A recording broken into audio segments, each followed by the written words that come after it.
Tayo po ipasamandaling tumayo para po sa ating statement of faith.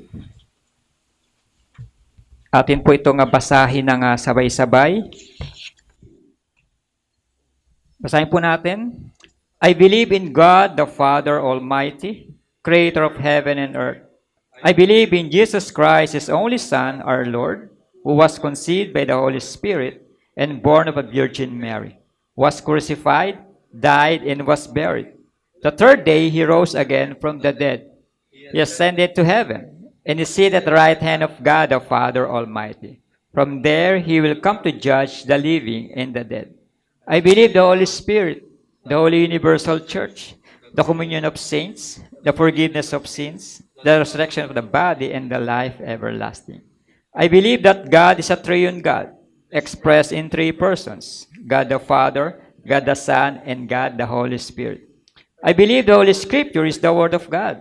It has the final word in all matters of faith and practice. I believe the Holy Scripture is authoritative, true, without error, providentially preserved, sufficient for salvation and Christian living. Amen. Habang tayo po ay nakatayo, makibukas po tayo sa ating pong teksto. Makibukas po tayo sa Luke chapter 17. Matthew, Mark, Luke. Luke chapter 17, verse 32. Luke chapter 17, verse 32. Basahin po natin ito ng sabay-sabay. Luke 17:32. Remember Lot's wife. Napakaiksi ng ating teksto. O tayo po yung pasamadali mo ng manalangin. Let us pray. We praise you, we thank you, Lord, sa pagkakabasa ng iyong salita. Patuloy mo itong pagpalain sa buhay namin, Panginoon. At magamit nawa namin ang salitang ito upang kami ay patuloy na lumago sa pananampalataya at magkaroon ng tamang kaalaman patungkol sa iyong salita. Pagpalain mo nawa ang salitang ito, maging mensahe mo sa oras na ito. Ito ang panalangin in Jesus' name. Amen. Parang mas mahaba pa yung butong hininga po natin kaysa sa tekstong binasa natin. No? Sabi po ito, remember Lot's wife. No, hindi po ito si Lot ha, yung anak ni Nora, no? Kapatid ba ni Matet si Lot? O anak ni Lot si Matet, no? No, si Lot po ay siya po ay pamangkin ni Abraham. Anak po siya ni Haran, no? Tito niya po si Abraham. Tatay niya po ay si Haran. Ito po si Lot. Sabi ko, remember Lot's wife. Basahin ko muna po muli dito po sa ating pong context na ating pong teksto. Sabi po sa verse 26, sabi po na ating Panginoon Jesucristo, dito po sa Luke chapter 17, verse 26, sabi po rito, ng ating Panginoon Jesucristo, just as it was in the days of Noah, so also will it be in the days of the Son of Man. People were drinking, eating, marrying, and being given in marriage up to the day of Noah entered the ark. Then the flood came and destroyed them all. 28. It was the same in the days of Lot. People were eating and drinking, buying and selling, planting and building. But the day Lot left Sodom, fire and sulfur rained down from heavens and destroyed them all. Verse 30, it will be just like this on the day of the Son of Man is revealed. On that day, no one who is on the roof of his house with his goods inside should go down to get them. Likewise, no one in the field should go back for anything. Verse 32, remember Lot's wife. Whoever tries to keep his life will lose it, and whoever loses his life will preserve it. I tell you, on that night, two people will be in one bed. One will be taken and the other left. Verse 35, two women will be grinding grain together. One will be taken and the other left. Last verse, verse 37, Where Lord? Sabi niya, where Lord? They asked, and he replied, where there is a dead body, there the vultures will gather. No, in the context natin pong binasa po ito po sa remember Lot's wife, ito po nagkaroon po ng pag-aaral ang ating Panginoon Kristo at inaaralan niya po yung ating ang kanya pong mga alagad patungkol sa kanyang muling pagparito. Yung muling pagparito ng ating Panginoon Kristo, ito po yung inilalarawan po ng ating Panginoong Yesus dito sa kanyang mga alagad. Nang pagdating ng ating Panginoong Kristo ay quick at walang nakakaalam. Maging ang mga anghel hindi po alam kung kailan darating ang ating Panginoong Kristo. Kaya hinahalintulad o hinahalimbawa ni Kristo yung pagdating sinasabi no, it will be in the days of the Son of Man. Si itong Son of Man na tinutukoy po rito, ating Panginoon Kristo. Yung pagdating ng baha sa panahon po ni Noah, hindi po nila alam kung anong klase yung ulan, hindi po nila alam kung anong klase yung baha. Kasi walang ulan, walang baha pa po sa panahon po nila. Kaya biglang-bigla yung pagdating ng baha at biglang-bigla pong namatay ang halos lahat ng tao, maliban dito kay Noah at sa kanyang pamilya. At maging doon din po sa panahon ni Lot, normal ang lahat ng bagay. Ang tao ay mga nagnenegosyo, ang mga tao ay nagkakasiyahan, ang mga tao ay nagliliwaliw, ang mga tao ay kumakain, umiinom. Sabi, marrying and being given in marriage. At bigla na dumating yung pinatawag na sakuna. Fire and sulfur rain down. Nag-aapoy ng mga sulfur, asupre, na nagmula sa itaas. And it will be just like this on the day the Son of Man is revealed. Ganito rin daw ang mangyayari sa pagdating ni Kristo. Sa kanya tinatawag na second coming. Ito ay wala nakakaalam. Ito po ay very quick. Ang tanong po dito ay, ready na po ba tayo sa kanyang muling pagparito? Bagamat ang kanyang pagparito ay walang nakakaalam. Di natin alam kung kailan, pwedeng mamaya, pwede bukas, pwede isang linggo, isang taon, for the next 10 years, nobody knows. Ano yung kinalaman po ng muling pagparito ni Kristo dito po sa buhay po ni Lot? Dito po nagbibigay ng babala si Kristo kung ano yung nangyari po dito po sa buhay na asawa po ni Lot. Si Lot, ito po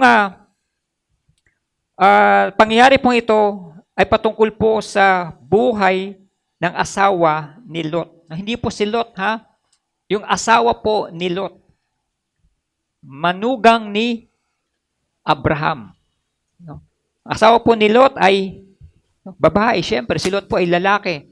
Baka kasi nami-misinterpret natin, baka tingin natin kay Lot ay si Lot ay babae. Kasi si Lot ay babae. No? Si Lot po yung pamangkin ni Abraham at yung kanyang asawang babae.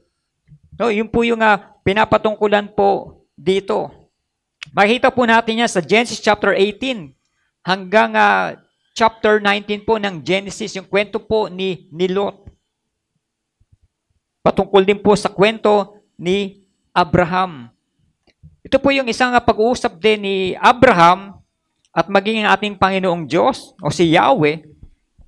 Dito binigyan ng babala ni Yahweh si Abraham na yung Sodom and Gomorrah ay aking tutupukin. Nagbigay na po ng babala si Yahweh kay Abraham at nandun po sa Sodom yung kanyang pamangkin na si Lot, maging kanyang pamilya, ang kanyang kabuhayan. Kasi doon po napunta yung parte po na lupa nila na punta po kay Lot doon po sa Sodom. At dito po nagkaroon po ng conversation between Yahweh and Abraham. At si Abraham po ay nag-plead po kay Yahweh na, Lord, kung meron bang 50 tao na matuwid sa Sodom, gugunawin pa ba ito? Pupuksain mo ba ito? Sabi ni Yahweh, hindi. For the sake of 50 righteous people in that place. Sabi ni Abraham, Lord, paano kung 45 na lang? Naging 40. Naging 30. Nasabi ni Yahweh, no. For the sake of 30 persons. Righteous persons sa lugar na hindi ko yan pupuksain. Lord, isang-isa na lang. Sabi ni Abraham, isa na lang. Baka nakukulitan ka na sa akin, Lord. Paano, Lord, kung meron pang kahit 10 na lang? Kahit 10 na lang at tao na natitirang matuwid doon sa lugar na yun, gugunawin pa ba yun? Sabi ni Yahweh, no. For the sake nung 10 tao na yun na matuwid sa aking paningin, hindi ko gugunawin ang lugar na yun. Natapos yung kailang conversation po na yon. At dumating po yung araw kung saan po yung araw na pupuksain na po ni Yahweh yung Sodom. Nung kasama po yung Gomora. Kaya may mga anghel po na pumunta po sa kina Lot, sa kanyang pamilya, at kinausap po sila. At dito po yung account kung saan yung pinatuloy po ni Lot itong mga anghel sa kailang tahanan at may mga dumating na mga tao sa kailang paligid na gustong, imagine, bisita po ni Lot itong anghel na to. Ano sabi ng mga tao sa paligid? Ilabas mo yung tao na yan. Nakita namin sila nandiyan sa inyo, sa loob ng bahay mo. Ilabas mo sila dyan. Pangit man yung pakinggan yung word, pangit man bigkasin yung word, pero yung sabi ng mga tao, ilabas mo sila dyan at amin silang sisipingan. No? Ganun karumal-dumal yung kasalanan ng Sodom at maging ng Gomora. Ang sabi ni Lot, no. Dahil sila ay nasa aking tahanan, sila ay nasa aking pangangalaga. Poproteksyonan ko sila at all costs. Meron akong 2 anak dito. Gusto niyo sila na lang. Imagine, ipagpapalit yung kanya anak doon po sa kailang mga bisita. No, yun po yung kailang tradisyon, yun po yung kanilang kultura. Kapag ikaw ay mayroong bisita, po-protection mo yung bisita mo at all cost kahit yung buhay mo kapalit. Yun po yung kultura po nila. Then, ano po nangyari? Kumilos po ang ating Panginoong Diyos na hindi po mapahamak itong si Lot, maging ang kanyang mga mahal sa buhay. No? Binulag po yung mga tao po sa labas at hindi po nila nakita. Ito nga pangyayari. Then, binigyan po ng babala itong mag-anak po ni Lot. Sabi ng anghel, lumisan na kayo dito. Dahil pupuksain na ni Lord ang lugar na ito. Lumisan na kayo, sama mo yung lahat ng mahal mo sa buhay. Hindi sinabi doon na dalhin mo yung mga ari-arian mo, dalhin mo yung mga kayamanan mo, kundi isama mo ang iyong mga mahal sa buhay. Then, habang sila ay palayo, habang sila ay patakas na po sa lugar po ng Sodom, sabi ng anghel, tignan po natin, sabi po dito sa Genesis chapter 19, makibukas po tayo. Genesis chapter 19, sabi po dyan sa verse 17, Genesis 19 verse 17, as soon as they had brought them out, one of them said, flee for your lives. Don't look back. And don't stop anywhere in the plain. Flee to the mountains or you will be swept away. Huwag kayong lilingon. Kapag nangyari na yung paggunaw dito sa Sodom and Gomorrah, habang kayo ay lumilisan, habang kayo tumatakas, huwag niyong lilingunin ang lugar ninyo. Huwag niyong lilingunin lugar kung saan ito ay pupuksain ni Yahweh, kundi kayo ay mamamatay. Ito po it is a solemn warning. Doon sa mga taong binibigyan ng utos na binabaliwala po, minsan binabaliwala po nila or minsan binabaliwala din po natin. Kaya, sabi po ng ating Panginoon Jesucristo, remember Lot's wife. Hindi po sinabi ni Jesus na, tignan ninyo yung mga Pariseo. Ay, kailan mga ginagawa? Tignan yung mga Sadduseo. Tignan yung mga namumuno sa inyong bansa. Tignan yung kanilang mga ginagawa. Hindi po yung sinabi ni Jesus, kundi alalahanin mo ang nangyari dito sa asawa ni Lot. Alalahanin mo. Ibig sabihin, makakalimutin tayo. At ipinapaalala po sa atin ng ating Panginoong Diyos ang nangyari po dito kay Lot. Ano ba yung nangyari po kay Lot? At yun po yung ating pong titignan po. At ano ba yung lesson na pwede po nating matutunan po dito sa buhay po ng asawa po ni Lot. No, hindi po natin siya bibigyan ng pangalan kasi wala po talaga siyang pangalan. Hindi po siya binigyan ng pangalan. Pero maliwanag po sinabi na asawa po siya ni Lot. No, tingnan muna po natin. Ano bang buhay meron ito si Lot? Una po, she enjoyed religious benefits. She enjoyed religious benefits. Ini-enjoy po ni Lot's wife yung mga religious freedom na tinatawag. Sa panahon po ni na Abraham, wala pa pong mga missionary po noon. Wala pa pong Bible. Wala pa pong church sa kagaya nito. No ministers. At wala rin mga tracts na binabahagi sa mga bawat tao. Napaka-limited po, no, ng mga mananampalataya po sa panahon po nila. Yung the knowledge of God was confined to a few favored families. Kaya mapalad po itong asawa po ni Lot, mapalad si Lot at mapalad si Abraham at kanyang mga mahal sa buhay. At maging itong asawa po ni Lot, she enjoyed religious benefits because meron po siyang tinatawag na godly family. Benefits to have a godly family. Kaya nga po favored itong babae pong ito. Favored po itong manugang ni Abraham. Kasi meron po siyang pamilyang relihiyoso. Meron siyang pamilyang makadiyos. Ito yung lagi natin sinasabi na ang mga magulang ba Kristiyano? Opo, Kristiyano po mga magulang ko. Mula mga lolo at lolo ko po.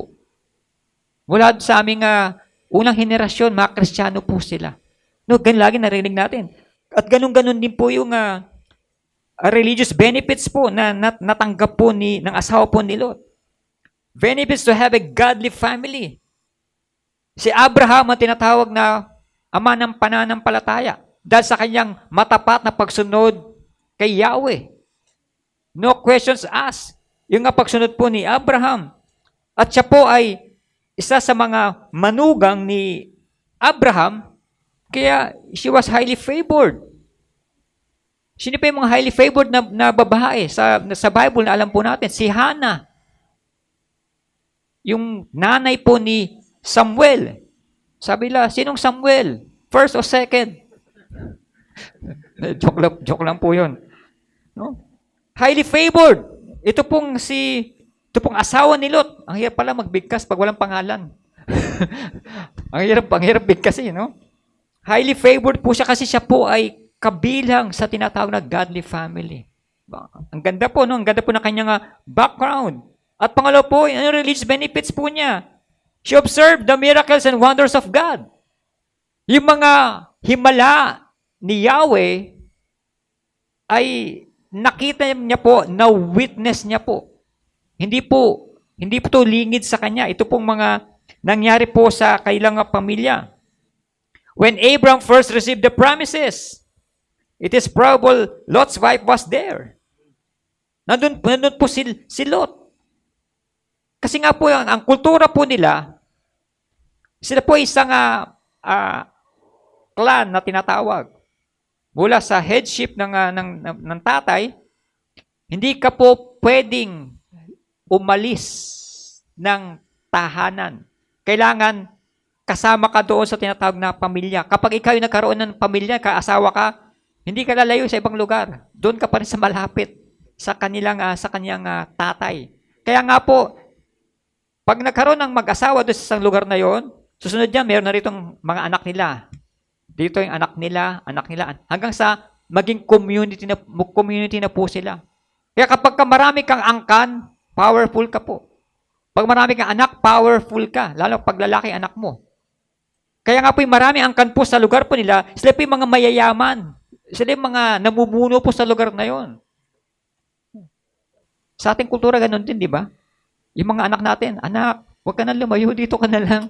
No, may bakante ng mga lupa dyan sa gilid. No, diyan ka na magtayo ng bahay para sama-sama tayo. Doon po natin ako yung kultura po na yon. And she observed the miracles and wonders of God. Hindi lamang po siya ordinaryong manugang ni Abraham, kundi lahat po ng mga importanteng kaganapan po sa buhay ni Abraham at maging ang kanyang asawa ay na-witness po niya. Maging yung si Lot po ay na-captive or nahuli po o binihag po ng mga tinatawag na Kedorlaomer. Kumilos po at gumawa si Yahweh sa pamagitan ni Abraham na ibalik po, no, ito pong si Lot. Na-witness niya po yun. Nakita niya po yun. And when Melchizedek, king of Salem, nung nag-meet po si Abraham tsaka itong si King Salem, nandun din po siya. Nung binigyan po si Abraham ng with bread and wine, she was there. Na-witness niya po yun. Once lang po binanggit yung pangalan po na Melchizedek, king of Salem. Doon po nagmula yung Jerusalem. Salem. From the word, lugar na Salem. And when Melchizedek, king of Salem, came forth to meet Abraham with bread and wine, she was there. Kaya halos lahat po ng mga importanteng kaganapan po sa buhay ni Abraham, maging ang kanyang asawa, nakita niya po yun. Na-witness niya po yun. At pangatlo po, aware of the warning. She was aware of the warning. She was there when angel came to warn them. Hindi po lingid sa kanyang kaalaman, kundi alam niya po yung warning ng anghel po sa kanila. Nandun po siya nung sinasabi ng anghel na lumikas na kayo. At habang sila'y lumilikas, sabi ng anghel, huwag kayong lilingon o huwag kang lilingon. At kapag ikaw'y lumingon, mamamatay ka o mapapahama ka. Sige, lingunin nyo nga sa likod nyo. Mapahamak tayo, no? No? No, she was aware of the warning. Yung mga bata, di ba, ilang beses mo na, ulit mo sinasabihan, huwag mong gawin yan. Huwag kang pupunta dyan kasi ma-aksidente ka, madidiskrasya ka. Huwag mong gawin ito. Paulit-ulit. No? Paulit-ulit. Pero aware. Alam niya po kung anong pwedeng mangyari sa kanya. Kapag ka sinuway niya yung utos ng ating Panginoong Diyos. Kaya huwag po natin sabihin kapag tayo ay na-aksidente, na-disgrasya, sisihin natin ating mga magulang. Una-una, lagi tayong pinapaalalahan natin mga magulang na huwag mong gawin ang mga bagay na yan dahil mapapahama ka dyan. Huwag mong gawin yan dahil masama yan, kasalanan yan. Siyempre yung bata, matigas ang ulo, hindi alintana yung paalala ng kanyang mga magulang, no, ginagawa pa rin yung mga bagay na alam niyang kasalanan. Alam niyang mali. Ano yung naging kahinatnan? Kapahamakan. Okay. Kapag ba ang mga tao ay napunta sa impyerno, pwede ba natin sisihin si Lord? Lord, bakit ako naandito sa impyerno? Pwede ba sabihin kay Lord na, Lord, hindi mo naman ako binigyan ng paalala ng babala. Na ganito pala yung kasasapitin ko, ganito pala yung itsura ng impyerno, ganito pala yung itsura ng lugar na kinaroroonan ko ngayon, napakapangit, napakasakit, napakahirap. Pwede mo sabihin kay Lord, Lord, bakit? In the first place, na nasa lupa tayo, no, tayo po'y binigyan na napakaraming paalala, napakaraming mga babala, no, ng ating Panginoon, ng ating mga magulang, ng mga mahal natin sa buhay. And the form of religion which she had kept up for fashion's sake. But inwardly, her heart was wrong in the sight of God. kasama lang po siya doon sa pamilya. Pero hindi po siya tunay na mananampalataya. Learn then that the mere possession of religious freedom will save no one's soul. Hindi po guarantee na ikaw ay kasama sa relihiyosong pamilya, hindi po automatic na ikaw ay saved na o ligtas na. Hindi po ticket ang religious freedom, hindi po ticket ang iyong mga magulang, ang iyong mga ninuno ay Kristiyano o mananampalataya, hindi po yung ticket upang ikaw ay maging Kristiyano din. Personal pong salvation, hindi po ito ipinapasa. Hindi po ito transferable. Ito po ay individual. Isa rin po dito sa kaso po ng asawa po ni Lot. Hindi dahil siya ay kabilang dito sa mga reliyosong pamilya, dahil na tinatawag si Abraham na ama ng pananampalataya, ay ganun ka rin, mananampalataya ka na rin. Hindi. No. Hindi po niya ipapasa yung pangalan ng pagiging mananampalataya po. You cannot enter the kingdom of God on the credit of your parents' religion.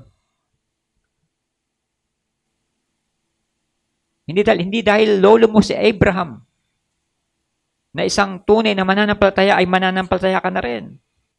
You must have the witness of the Holy Spirit in your own heart. You must have your own repentance, faith, and holiness. And if not, you are no better than Lot's wife na napahamak. Bagamat siya ay manugang na tinaguriang ama ng pananampalataya. Kaya huwag natin ipagmalaki, ipangalandakan ng mga ninuno natin ay mananampalataya. Ng ating mga magulang ay mananampalataya. How about you? Ikaw, mananampalataya ka ba?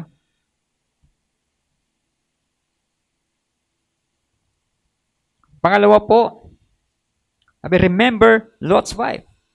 Pangalawa po, ito yung kasalanan na kanyang nagawa. The sin committed. The sin which Lot's wife committed.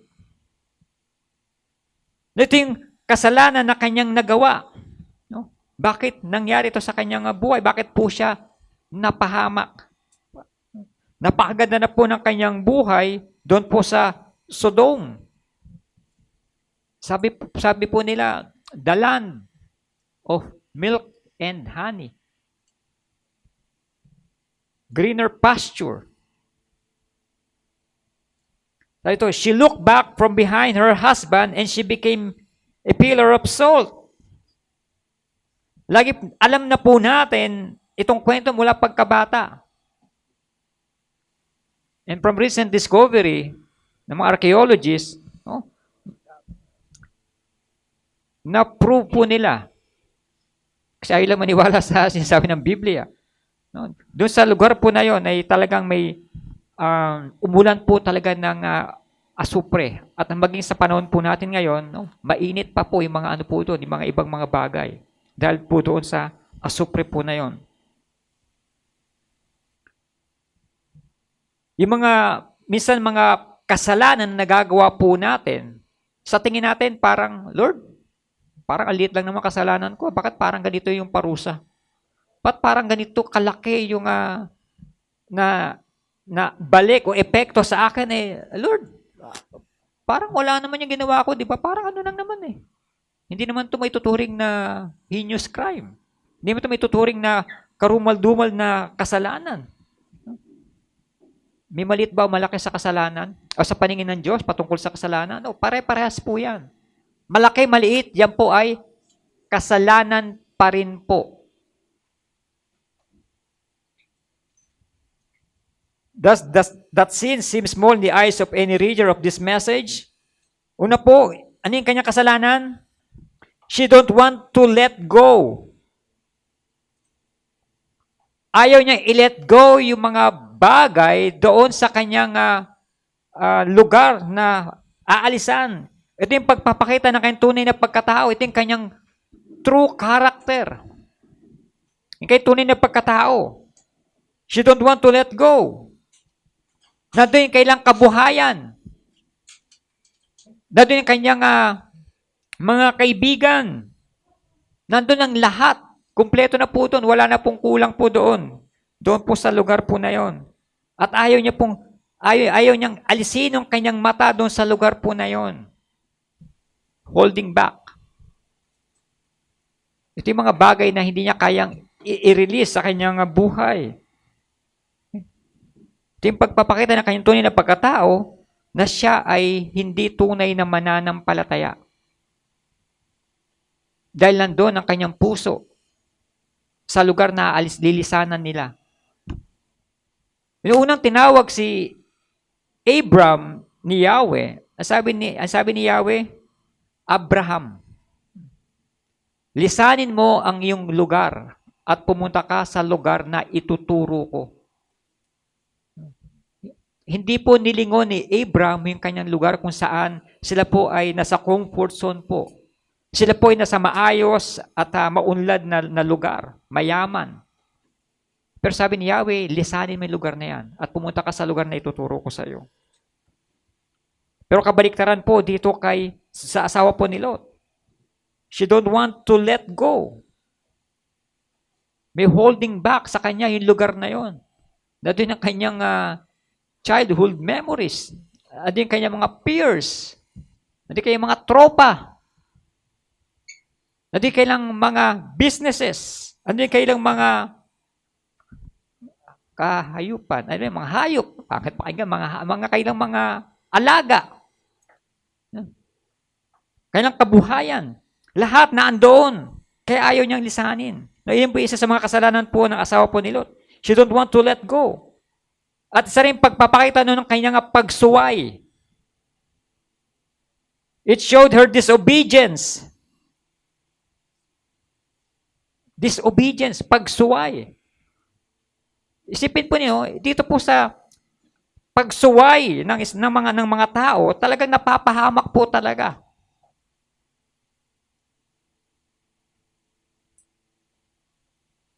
The command of the angel was straight and unmistakable. Look not behind you. Huwag kang lumingon, huwag mong lilingunin ang iyong likuran.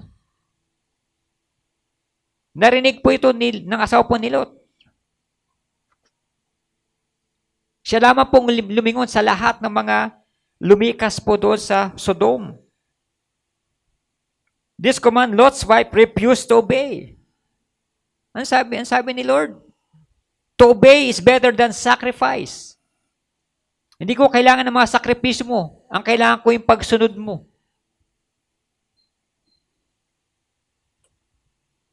To obey is better than sacrifice, and that rebellion is as the sign of witchcraft. Maliwanag po yung babala. Maliwanag po yung sinabi po ng messenger of God. Look not behind you. Huwag kang lumingon o huwag kayong lilingon habang ginugunaw, pinupuksa ni Yahweh itong Sodom. At pangatlo pong kasalanan po na ginawa po ng asawa po ni Lot, ito yung kawalan ng kanyang paniniwala. Proud unbelief in Lot's wife. Yung mapagmataas. Kawalan ng paniniwala. Proud unbelief in Lot's wife. Ito yung mahirap po sa kanya po. Kasi siya po ay kabilang sa mga matataas na tao. Kabilang sa mga tinitingalang mga tao, kilalang mga personalidad.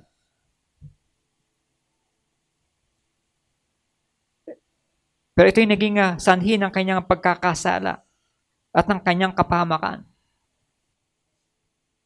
Yung kawalan ng paniniwala. Hindi niya alintana na yung kanyang pagiging proud o pagiging kanyang mapagmataas, ito yung magiging sanhi ng kanyang kapahamakan. Ang sabi ng anghel, huwag kayong lilingon. Kung hindi, mapapahama kayo o mamamatay kayo. Yung kasalanan po, no, na ginawa po ni Lot. ng asawa po ni Lot. Baka may mga kasalanan din po tayong ganyan na ginagawa po natin. May mga bagay na dapat na nating itinatapon, inaalis, pero patuloy pa nating hinahawakan, patuloy pa nating niyayakap. Patuloy pa nating binabalik-balikan. Sabi ng kata ni Kino, leaving yesterday behind. Ay, hindi alam ng kabataan yun. Pag ano lang yun, mga pang 80s, 90s na mga lang yun. No? Iwanan natin, leaving yesterday behind. Tapos na yun, nakaraan na yun. Ang dapat nating panghawakan yung ngayon. At nawa, hindi tayo kinakitaan din ng pagsuway. Lalong-lalo po sa utos ng ating Panginoong Diyos. Hindi po simple ang kasalanan ng pagsuway. Hindi po simple po yan. Kay Lord, ano po yan? Major offense po yan. And Adam and Eve, simpleng pagsuway lang din, di ba? Sabi natin, hindi lang naman, Lord, hindi lang naman ako sumunod sa iyo, di ba? Ano doon? Wala namang nawawala, di ba? Malaking nawala. Hindi po walang nawala, kundi malaki pong nawala. At hanggang ngayon, ay pinagdurusahan pa rin po natin ang kasalanan po nila. At maging yung kawalan ng paniniwala, mapagmataas. Yan din yung kasalanan din po ni Lucifer. Naging proud po siya sa kanyang sarili kasi nga siya po ay magaling. Siya nga po ay pinamalaan yung praise and worship. Sabi nga nila, sa praise and worship, minsan lagi doon nagkakaroon ng maraming problema. Kasi nga si Lucifer ay doon po nagmula yung kanyang problema. At pang-apat po, yung kanyang pagiging materialism.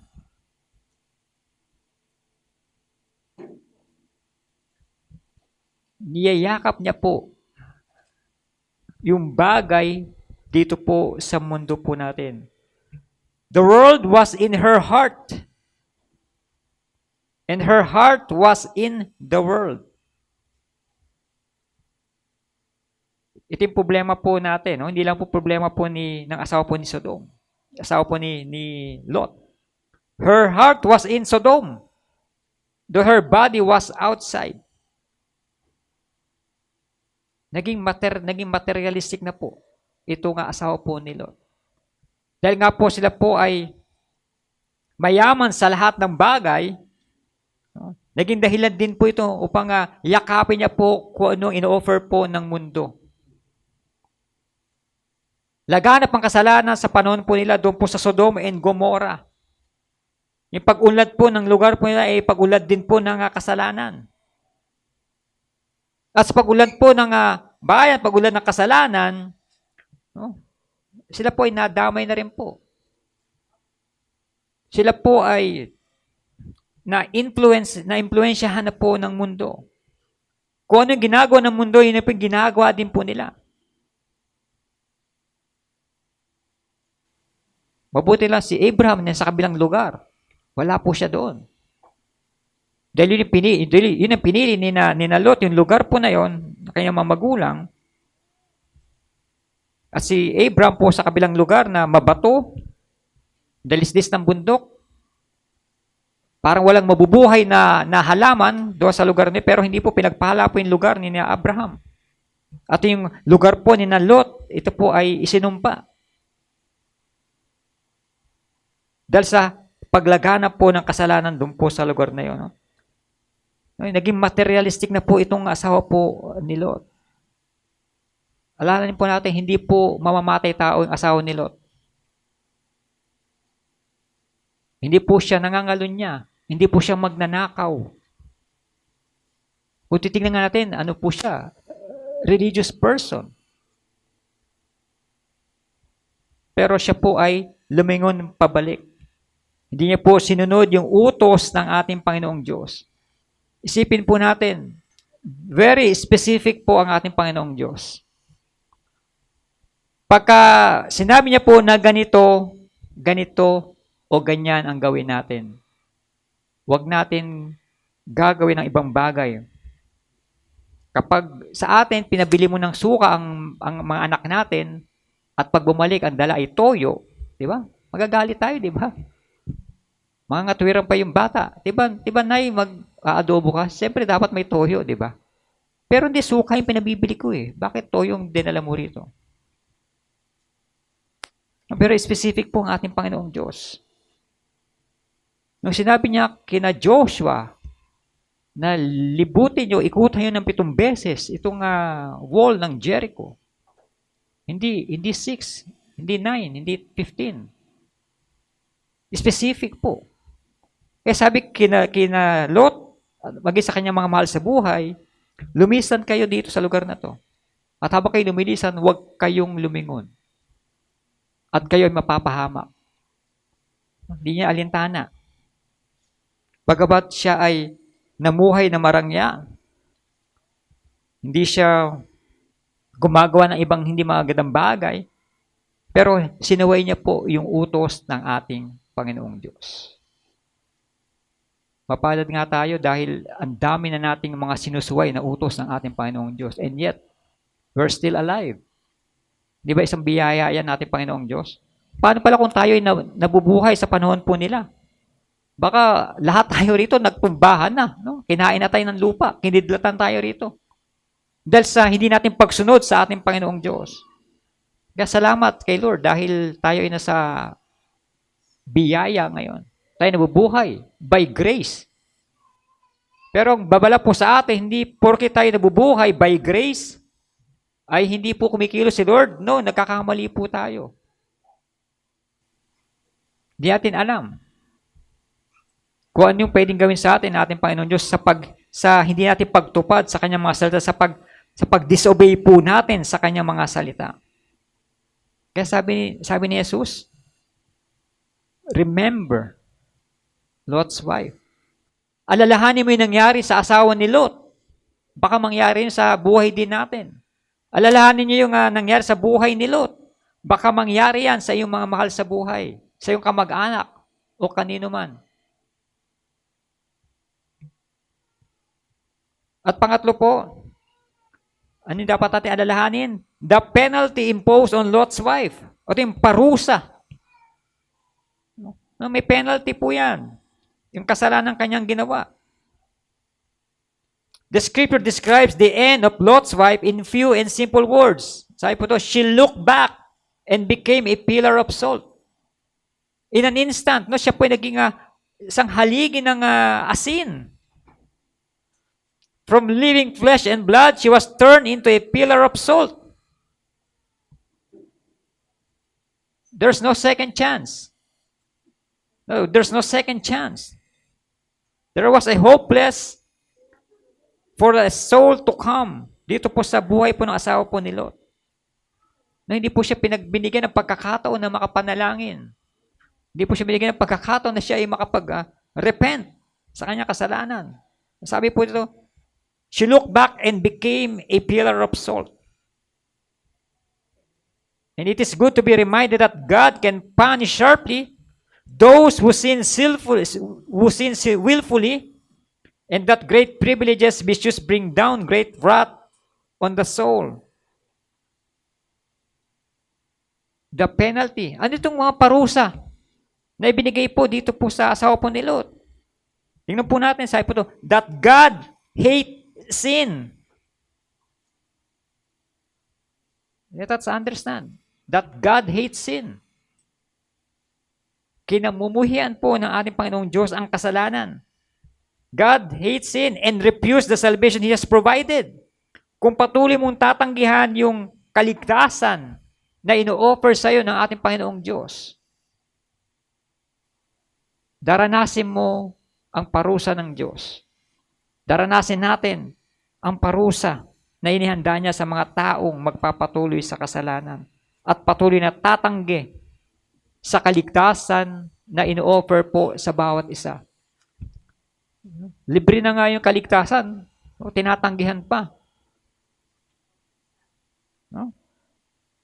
May nagbayad na nga ng ating kaligtasan, ayaw pang tanggapin. Kaya nakakalungkot po. Kaya natin maunawaan that God hates sin and refused the salvation He has provided. Pangalawa po,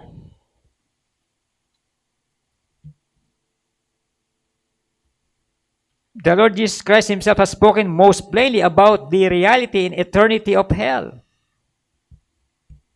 Ito yung katotohanan na meron pong tinatawag na impyerno. Dito po ilalagak ang lahat ng mga makasalanang tao. Dito po ilalagak maging ang antikristo na tinatawag. Dito po ang kailang kalalagyan. Dito po sa tinatawag na impyerno o hell. Yun po yung isa po sa mga kasalanan po ng asawa po ni Lot. Isa po sa mga penalty na kanyang mararanasan about the reality and eternity of hell. Ito yung katotohanan na merong impyerno. Pagkatapos nating mamatay, kung ikaw ay hindi sumunod kay Kristo, kung ikaw ay namuhay sa kasalanan, kung ikaw ay tumanggi sa kaligtasan na offer ng ating Panginoong Diyos, no? Kung ayaw mo sa Diyos, saan ka kabilang? Sa impyerno.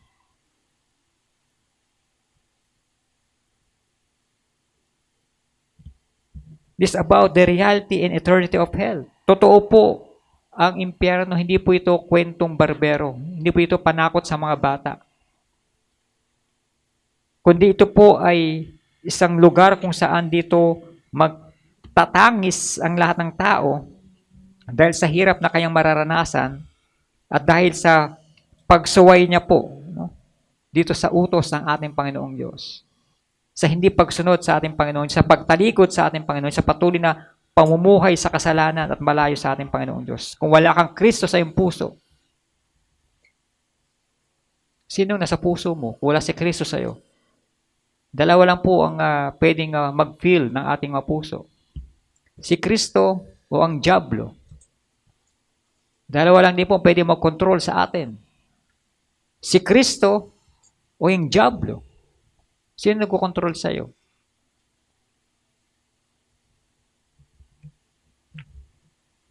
Ito po yung history of Lot's wife. Ito yung history po ng buhay po ng asawa po ni Lot. Her benefits, her sin, and her end. Namuhay ng marangya, nagkasala, at sa kanyang kasalanan, no? Doon din po yung kanyang katapusan. Nawa, ito maging isang aral din po sa bawat po sa atin na hindi po guarantee na tayo mayaman. Hindi po guarantee na tayo ay relihiyoso. At maging relihiyoso ang ating mga magulang, ating mga mahal sa buhay.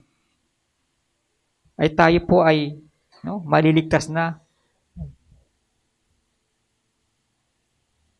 Nawa hindi po yung end po natin, doon po sa eternity in hell. Kundi yung ating pong katapusan ay doon po sa piling po ng ating Panginoong Diyos. Ano po yung lesson po na pwede natin matutunan dito po sa buhay ng asawa po ni Lot? This was the lessons learned from Lot's wife. Una po, she perished although the wife of a righteous man. Siya pa'y napahamak bagamat siya ay asawa ng isang reliyosong tao or matuwid na tao. Hindi pala ibig sabihin, ang asawa mo ay righteous, ay save ka na rin. Hindi. Ito po isang pagpapakita. Siya po'y napahamak. Bagabat siya ay asawa ng isang matuwid na tao. Sabi po sa 2 Peter, Lot was a righteous man. Her uncle Abraham was a righteous man. The righteousness of our relatives won't save us. Kaya huwag mo natin ipangalandakan na righteous ang ating mga mahal sa buhay. Pero ikaw hindi. God has no grandchildren, only children. Kaya hindi po na ita-transfer yung salvation sa ibang mga tao. Sa children of God lamang po ang niligtas ng ating Panginoong Diyos. Hindi po yung God has no grandchildren. Hindi lang po, she perished although the wife of a righteous man. Pangalawa, she perished although she herself seems righteous. So, tingin mo parang siya ay righteous. Kasi righteous yung kanyang mga mahal sa buhay. Parang tingin na rin natin, righteous yung mga ano na yan. Di ba? Parang mga, di ba, sa mga politiko, kapag ka nagbibigay, akala mo mga righteous na talaga, di ba? Oh, napakabait ni ano. Tututut. No? Napakabait niya kasi nagdo-donate siya, tumutulong, may kakawang gawa. No? Hindi po yun ang basyan ng pagliligtas ni Lord. Hindi po siya nakabase sa mga ginagawa po natin. Hindi po siya nakabase sa mga gawa po natin. Nakabase po yung kaligtasan ng ating Panginoong Diyos base sa ginawa ni Kristo. Nawa yung kaligtasan na tanggap natin, ito ay base sa gawa ni Kristo at hindi po base sa gawa po natin. Okay, ito yung mga lesson na pwede natin matutunan po dito po sa asawa po ni Lot. Parang siya ay righteous. Pangatlo po, she perished although warned to flee. Napahamak pa rin po siya pero siya po ay binigyan ng babala na siya ay lumikas. Wala po pinagkaiba, sabi ni Jesus, di ba? Alalahanin niyo yung panahon ni Noah. Sino yung mga nakaligtas? Yung mga taong, mga hayop na nakalulan doon po sa arko. Kung naiwan ka doon, mapapahamak ka. At ganoon din nangyari sa asawa po ni Lot. Siya po ay naiwan dahil sa kanyang hindi pagsunod. Sa panahon po ni Noah, kung hindi rin po sumunod ang kanyang mga mahal sa buhay sa pagkaayos ng arko, mapapahamak din po sila. Sumunod po si Noah, maging ang kanyang mga mahal sa buhay. Kahit hindi po nila masyadong naiintindihan ano yung ginagawa nila, ano itsura ba nito? Oh, napakagaling. Wala po siyang background sa architecture. Walang background sa engineering. Walang background sa construction. Hindi rin po siya nagmason, nagforeman. Pero nakagawa ng arko. Perfect. Hindi lumubog. Na she perished although warned to flee. Napahamak po siya although siya po ay binigyan ng babala ng ating Panginoong Diyos. Kaya huwag po natin babaliwalain yung babala sa atin ng ating Panginoong Diyos. Dahil seryoso po si Lord sa kanyang salita. Seryoso po siya sa pwede mangyari po sa atin. It is not enough to know the facts of the gospel. We must obey them. Hindi po nandito lang yung gospel. Meron po action na tinatawag. Ginagawa po dapat natin yan. Kung ano yung alam po natin nga salita ng Diyos, isinasa pamuhay po natin yan. Hindi lang alam natin yan. Alam po ng asawa ni Lot. Pero hindi niya po ginawa. Ano nangyari po sa kanya? Kapahamakan. Napahamak po siya.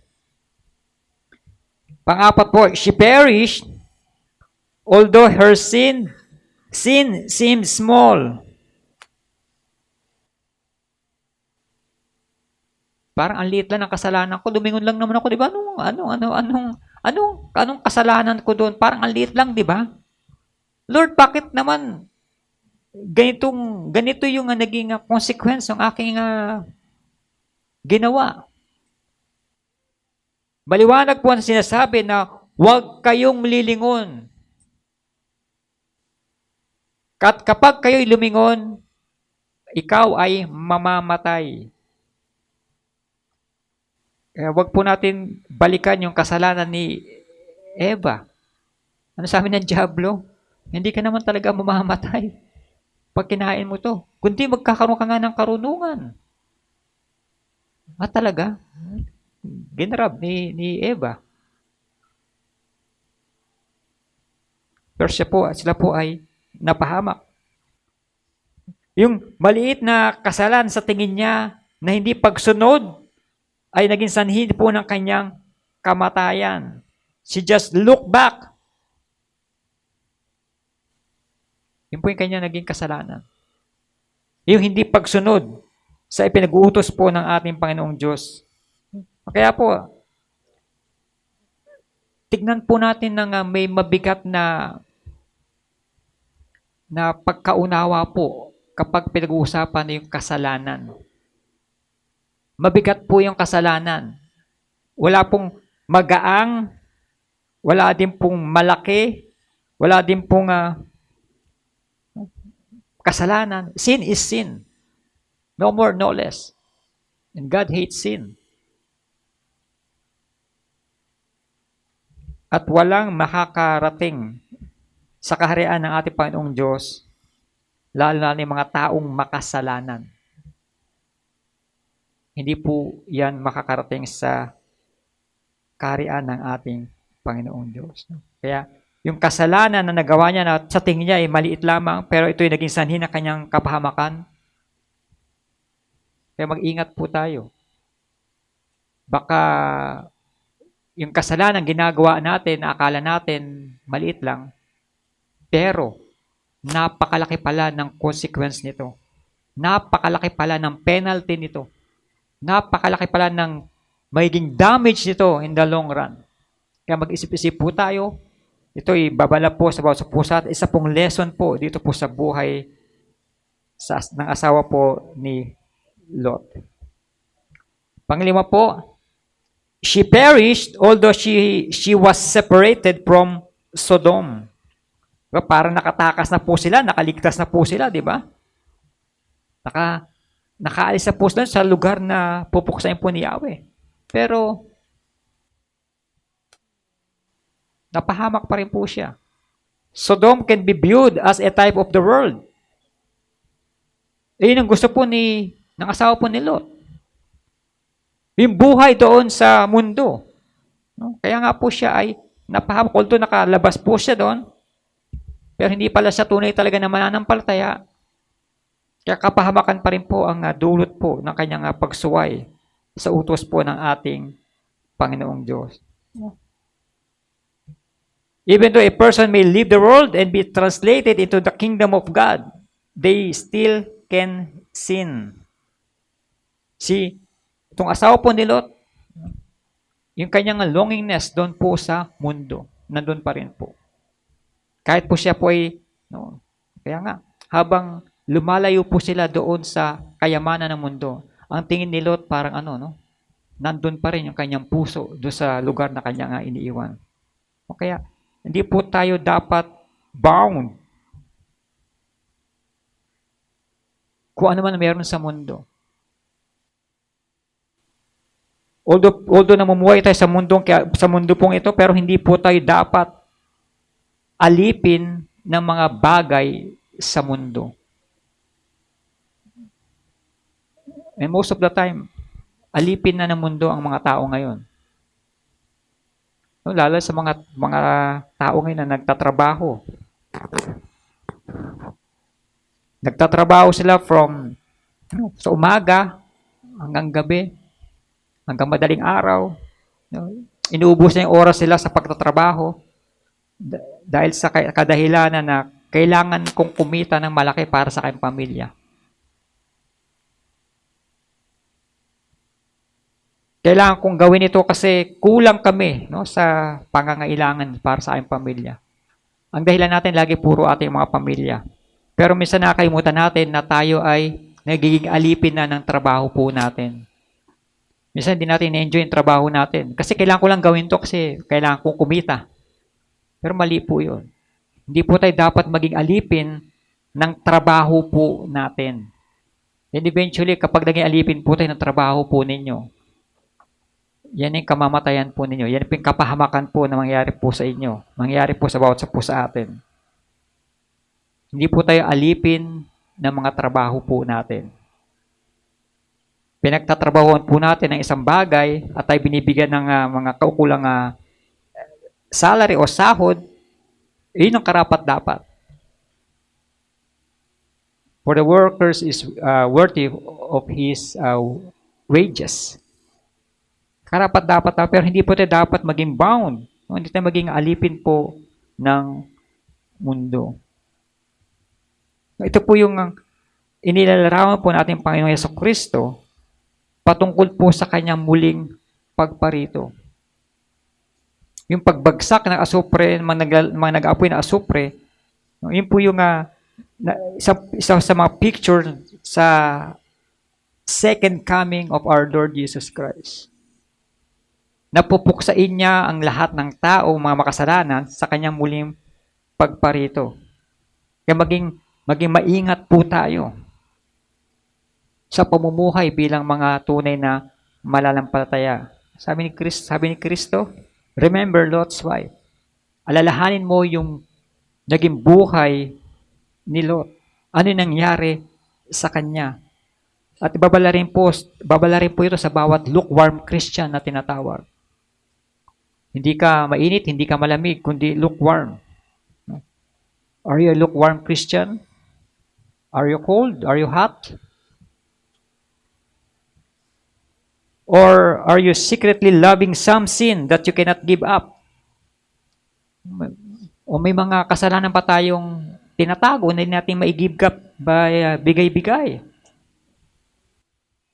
Or are you relying upon having some religious privileges? Or are you careless about the second coming of Christ? Nawa ay magkaroon po tayo ng tamang kaalaman sa muling pagparito ng ating Panginoon Jesucristo. Should be quick. Quick. Mas mabilis pa po sa pagkurap po ng ating mga mata. Remember Lot's wife. Ano yung nangyari sa kanya? Bakit ito nangyari sa kanya? At ano yung mga lesson na ating natutunan po dito po sa buhay ng asawa po ni Lot? At nawa, hindi po tayo matulad sa kanya na napahamak dahil sa sinasabi nating simpleng hindi pagsunod sa ipinag-utos ng ating Panginoong Diyos. No? Remember Lot's wife. Kaya kapag tayo ay minsan parang gusto nating mag-give up, gusto nating gumawa ng kasalanan, o tayo nasa pagtatampisaw sa kasalanan, no? Alala natin, remember Lot's wife. Alalahanin mo kung ano nangyari sa buhay ng asawa ni Lot nang siya ay nagkasala, nang siya ay napahamak. Alalahanin mo kung anong buhay meron ng asawa po ni Lot. Para ma-realize din po natin na ganito pala kasasapitin ko kapag ako ay hindi sumunod sa ating Panginoong Diyos. Kapag ako ay patuloy na namuhay dito sa kasalanan o namuhay na malayo sa ating Panginoong Diyos. Kapahamakan ang kasasapitin po ng bawat isa kapag tayo po ay patuloy na tumatanggi sa offer ng ating Panginoong Diyos ng nakaligtasan. Sa ating po pagtatapos, the mistake of Lot's wife should serve as a warning to us all. We must guard our lives by continued obedience to God day by day. As sinasabi rin ni Jesus, no one having put his hand to the plow and looking back is fit for the kingdom of God. Obey the living word of God and trust the leading of the Holy Spirit. Sa tingin natin, minsan pangit, yung sinasabi sa atin, pinapagawa sa atin, hindi natin alam. But pagkatiwalaan po natin, yung pangunguna po ng sa atong espiritu po sa bawat isa. No? Obey the living word of God and trust the leading of the Holy Spirit. Remember Lot's wife. No? Tayo po ay tumayong lahat, tayo po ay magwakas sa panalangin. Let us pray. Salamat, Panginoong Diyos, sa umagang ito. Sa isang paalala na binigay mo sa bawat sa amin. Nang iyong muling pagparito ay hindi namin alam. Walang nakakabatid. At ito'y mahalin tulad sa kapanahunan ni Noah at sa buhay ng asawa ni Lot. Lord, salamat sa iyong paalalang ito sa amin. Sinasabi mo na alalahanin namin. Dahil kami ay nakakalimutan namin ang mga bagay na ito. Kapag maalwan, maayos sa aming pamumuhay, nakakalimutan namin ang mga salitang ito. Nakakalimutan namin ang iyong mga paalala kapag kami ay nasa maayos na kalalagayan. Tulungan mo kami, Panginoon, na maalala lagi ang mga bagay na ito. Alalahanin namin ang iyong mga tagubilin. Alalahanin namin ang iyong mga ipinag-uutos. Alalahanin namin ang iyong mga ipinagagawa sa bawat isa. At nawa hindi kami matulad sa nangyari sa asawa ni Lot, na siya ay napahamak dahil sa kanyang hindi pagsunod sa iyo, dahil sa kanyang pagsuway sa iyong banal na salita. Kaya salamat, Panginoon, sa paalalang ito sa bawat isa. At nawa hindi nga namin i-take for granted maging ang pinakamaliit na salita mo. Dahil ang salita mo ang magbibigay sa amin ng buhay. Hindi lang namin ito malaman, mabasa, marinig, kundi ito ay isa pamuhay namin. Gampanin namin, Panginoon, ng tama at wasto ang mga salitang ipinag-uutos mo sa bawat sa amin. Upang kami nga hindi mapahamak, kundi kami ay magkaroon ng kapayapaan at magkaroon ng tunay na kaligtasan. Kaya salamat, Panginoon, dahil ino-offer mo ang iyong sarili upang pagkalooban ng bawat isa ng kaligtasan, pagkalooban ng bawat isa ng buhay na walang hanggan. Kaya kami nagpupuri at nagpapasalamat dahil patuloy mo kaming nire-rebuke, patuloy mo kaming kinukorek, at patuloy mo kaming itinatama sa lahat ng mga nais mo sa bawat sa amin. Kaya salamat, Panginoon, sa iyong salita at salamat, Panginoon, sa paalalang ito na nawa ay hindi namin ito makalimutan, bagkus ito ay magawa namin. Magkaroon nga ito ng application sa aming pang-araw-araw na pamumuhay bilang iyong mga anak, bilang mananampalataya, bilang mga tagasunod mo. We thank you, Lord, sa oras na ito. We thank you, Lord, for rebuking us.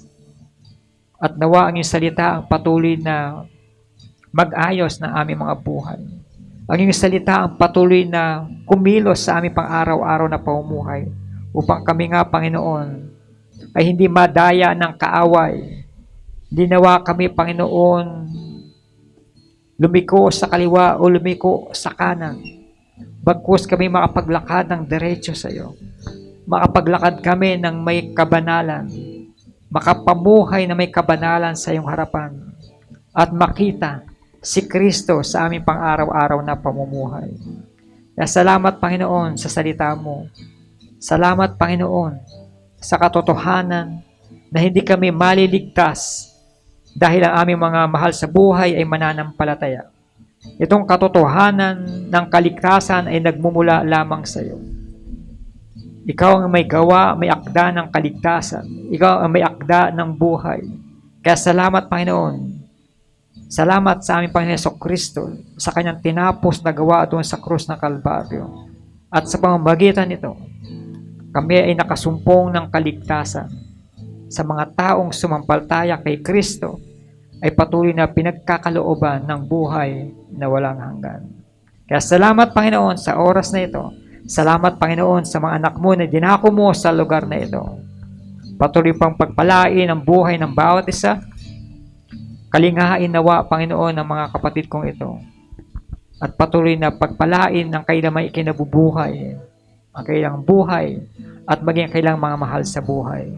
Patuloy nawa, Panginoon, na naging kalakasan ng bawat isang iyong salita sa oras na ito. At patuloy na kami ay maitama sa lahat ng mga maling ginagawa namin. At may isa pamuhay ang katwiran ni Kristo sa aming pang-araw-araw na pamumuhay. We thank you, Lord, sa fellowship na ito. And we thank you, Lord, sa lugar na ito. And we thank you, Lord, sa presensya ng bawat isa at lalong-lalo na, Panginoon, sa presensya mo na patuloy naming nararanasan sa lahat ng oras. And to Him who is able to keep you from falling and to present you faultless before His presence with exceeding joy. To the only wise God, our Savior, be glory and majesty, dominion and power both now and evermore. May the grace of our Lord Jesus Christ and the love of God and the fellowship of the Holy Spirit be with you all. Amen. And you are worthy, you are worthy, King of kings, Lord of lords, you are worthy, worthy, you are worthy, King of kings, Lord of lords, I worship you. Lord, you're holy. You are holy, King of kings, Lord of lords, you are holy, holy, you are holy, King of kings, Lord of lords, I worship you. Jesus, you are Jesus.